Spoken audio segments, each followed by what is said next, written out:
Good morning. If you joined me for the webinar, then I apologise. Thank you for trying. I was also trying too, trying every which way I could, but I couldn't get the Teams software to work. It just wasn't playing this morning. So I thought what I'd do is do a voiceover of the webinar that I would have done. Unfortunately, I won't be able to see your questions, but I'm going to do this straight away so that I can send it out there and you can see what I was trying to tell you. So, without further ado,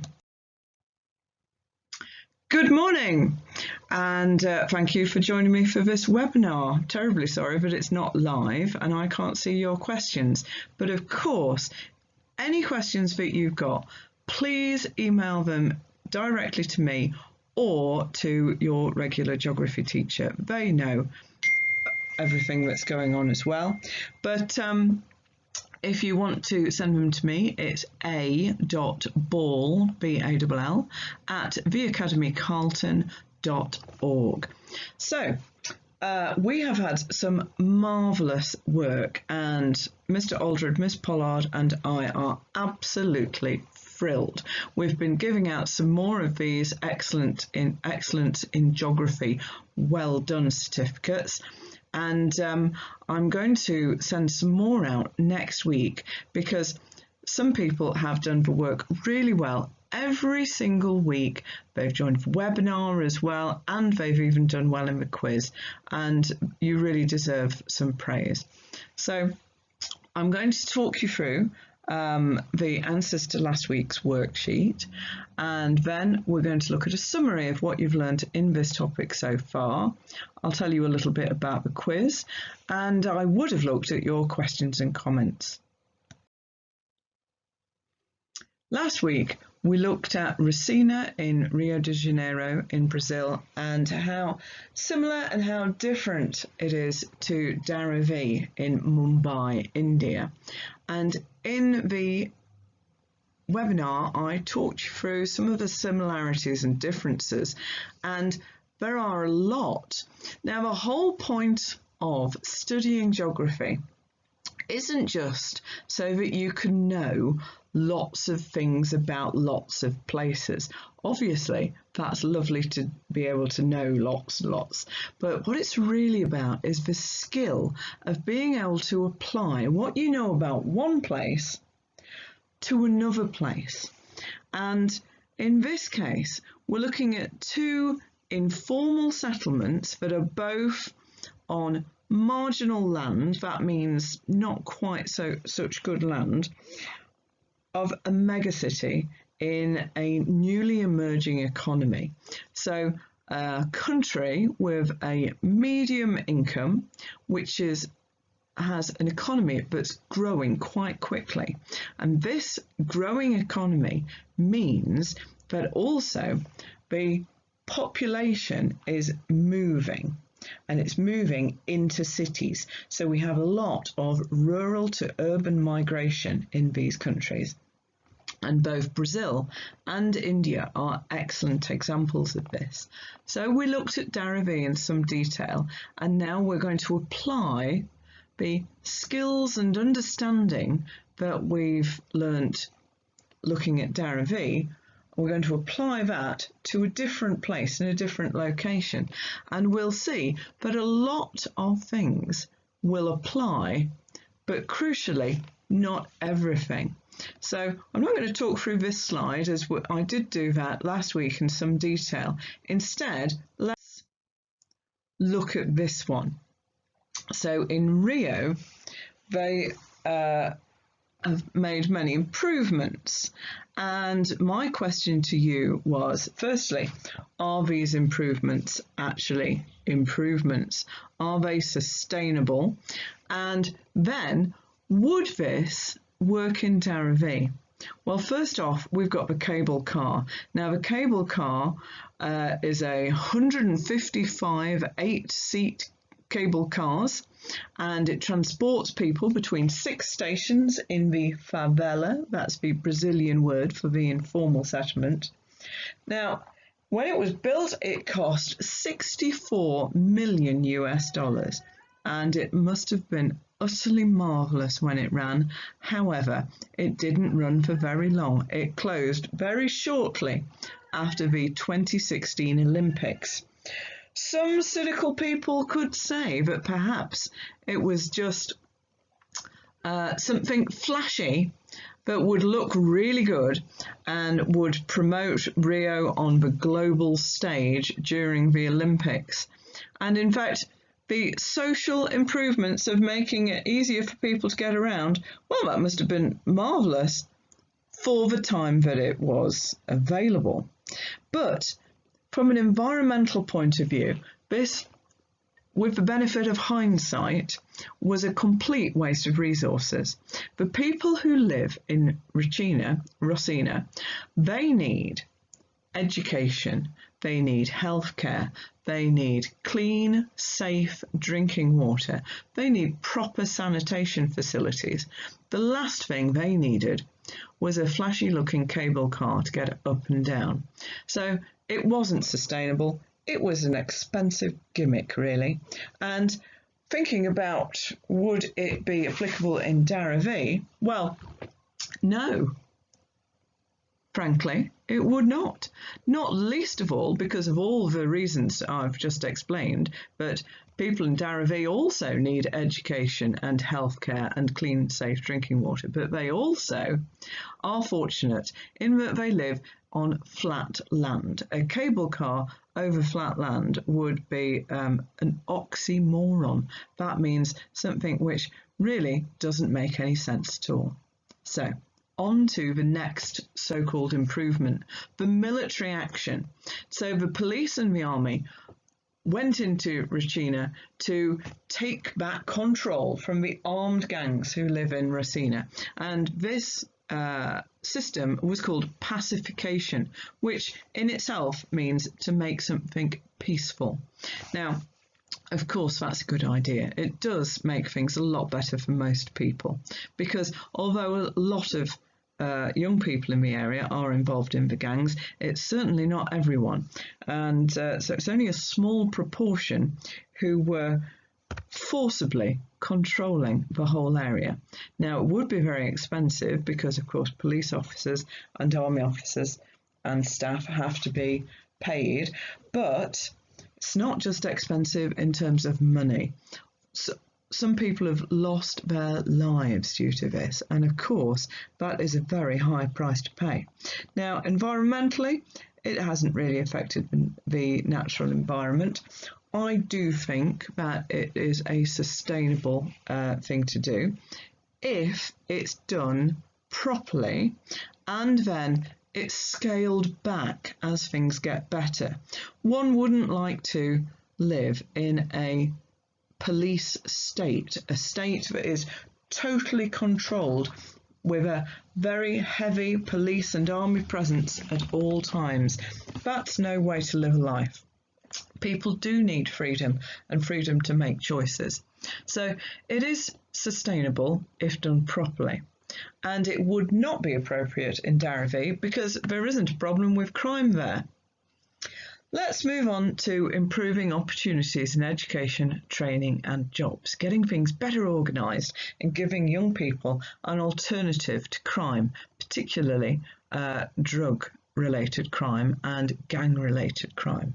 Well, from a social point of view, I would say that this makes things better for everyone and it keeps people safe. I suppose the only people who would disagree with me would be big gang bosses, and as they really don't care about anybody but themselves, then I'm going to disregard their opinion. Economically, well, it is expensive, of course, but it's not as expensive as not doing it. If you don't invest in education and training, then instead people will turn to crime, and that is much more expensive, not only, as I said before, in terms of money, but also in terms of the expense that is a loss of a life, or the loss of a chance of a happy and peaceful life. And environmentally, I would say that it can only make things better. It might actually improve the natural environment indirectly. So my verdict on this is that this is sustainable and it is the best option. And thinking about Dara-V, well, yes, absolutely. It's always a good idea to, I suppose as a teacher, I am committed to education. So I'm bound to think education is a good idea. But I really do think it's a good idea because when one is educated, one has more choices to make and more opportunities. And so that's got to be a good thing for everyone. So in Resina, it's particularly relevant, but in Dara-V, it's still a great idea. Not so vital because there are already schools and there is a lot of on-the-job training, if you like, because a lot of young people do get jobs in the industries within Dara-V, but I still think it's a great idea and it would be equally sustainable in Dara-V as it is in Resina. Finally, tourism, encouraging people to come and look at the settlement.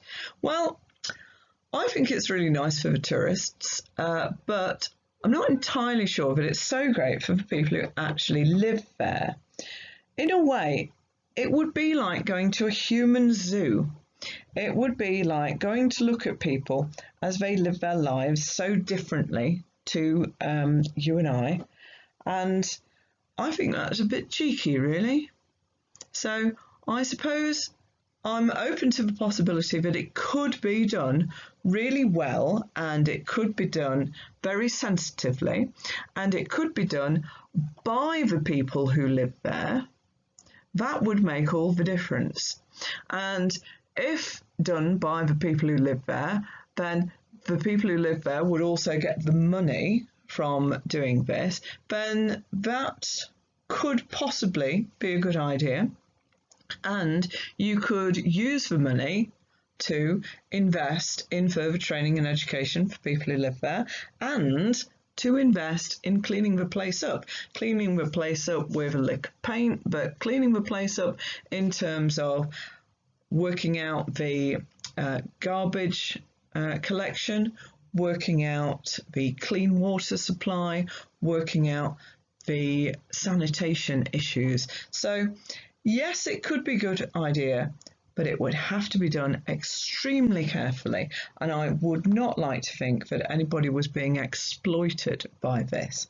So in Dara-V, there are already plenty of tourists going around Dara-V, and there have been ever since that Slumdog Millionaire film.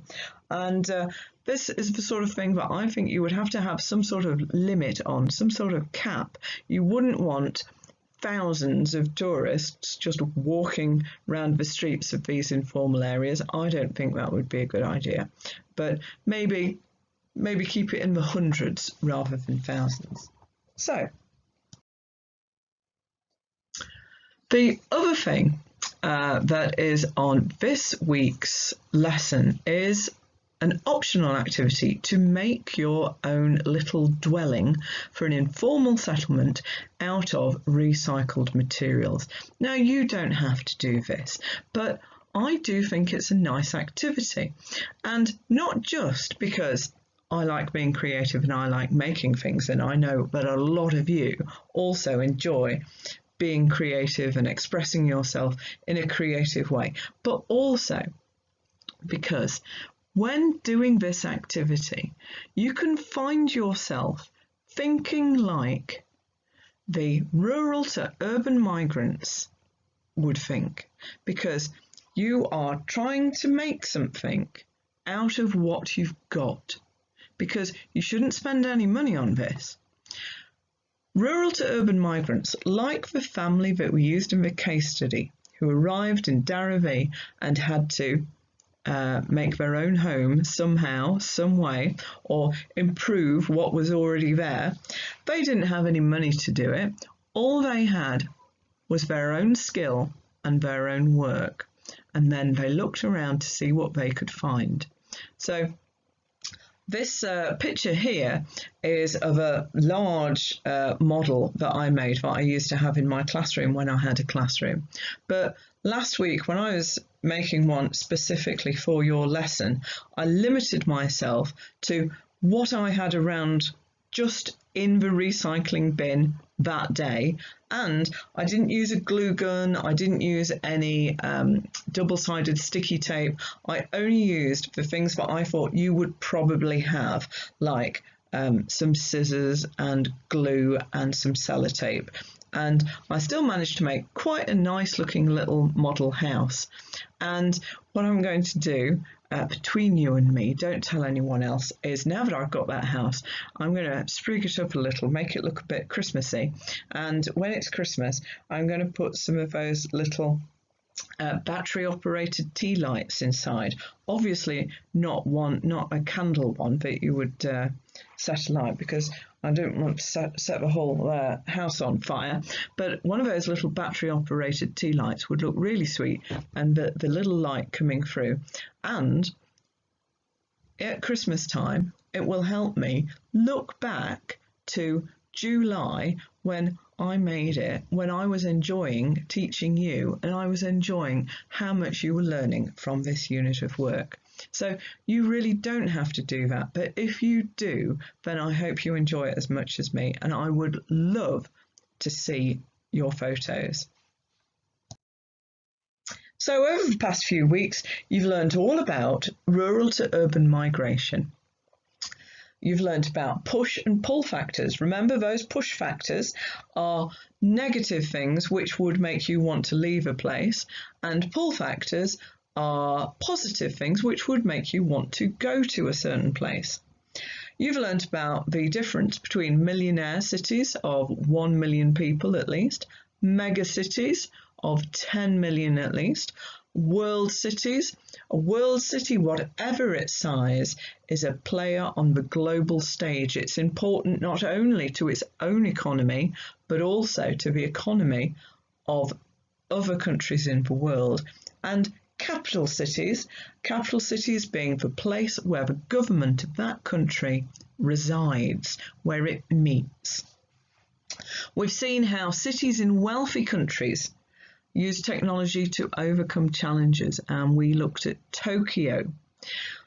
We looked at cities in less wealthy countries with huge disparities in wealth. We looked at Mumbai, and we've looked a little more briefly at Rio. We've seen what life is like for people who move into megacities in other countries.